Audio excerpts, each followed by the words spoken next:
माझे नाव वैशाली आहे. माझे वय 40 वर्ष आहे. माझे लग्न झालेले आहे. मला एक मुलगा आहे. माझा नवरा कामासाठी बाहेर देशात असतो. तर आम्ही घरी तिघेच राहतो. म्हणजेच मी आणि माझा मुलगा व दीर. दीराचे लग्न झालेले नाही आहे. तो नोकरी करत होता. त्याचं वय लग्नाचं झालं होतं.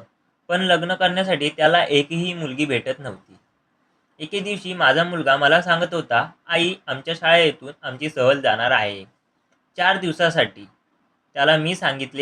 नाही. त्याला मी नाही सांगितले. परंतु तो काय ऐकेना. त्याने रडायला सुरुवात केली. तेवढ्यात दीर बोलला, "जाऊ दे त्याला सहलीला. मी पैसे देतो." आणि मुलगा खुश झाला. मी तरी काय करणार? मी बोलले, "ठीक आहे, जा बाळा." दुसरा दिवस उगवला. मुलगा सकाळी शाळेत गेला. शाळेतूनच सहलीला गेला. मीही सकाळची सर्व कामे करून कामावर निघाले. दीरही कामावर गेला. आम्ही दोघेही म्हणजेच माझा दीर आणि मी कामावरून घरी आलो. दीर बोलला, "वहिनी, जेवण लवकर बनवा, भूक लागली आहे." मी जेवण बनवलं. त्यानंतर आम्ही दोघेही जेवायला बसलो. रात्रीचं जेवण करून मी भांडी घासून घेतली. दीर पलंगावर झोपला आणि मी खाली.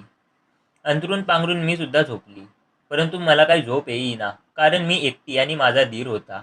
थोड्या वेळाने झोप येत नाही म्हणून मी माझा मोबाईल घेतला आणि अचानक गुगल उघडलं तर काय सगळे झवाझवीचे व्हिडिओ समोर आले. थोड्या वेळात बघते तर काय, तो मोबाईल माझा नसून दीराचा होता. मीही पॉर्न बघत राहिली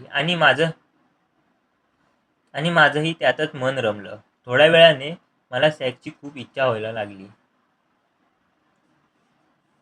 मी धीराला खाली झोपायला बोलवले आणि त्याचा लन चोळू लागली. त्याचा लन एकदम टाईट झाला होता. तो बोलला, "वहिनी, मी पूर्ण कपडेच काढतो." त्याने स्वतःहून कपडे काढले आणि माझी मॅक्सी काढून त्याने मला किस केले. नंतर माझी चड्डी काढली आणि माझी पुच्ची चोळू लागला. आम्ही दोघेही जोशमध्ये आलो. हळूहळू त्याने माझे बॉल दाबायला सुरुवात केली. त्यानंतर त्याने माझे पाय फाकवले व स्वतःचा लवडा त्याने माझ्या पुच्चीत टाकला. मी ओरडली, "अहो, जरा हळू टाका." परंतु तो काय ऐकेना. तो जोराजोरात झटके मारायला लागला.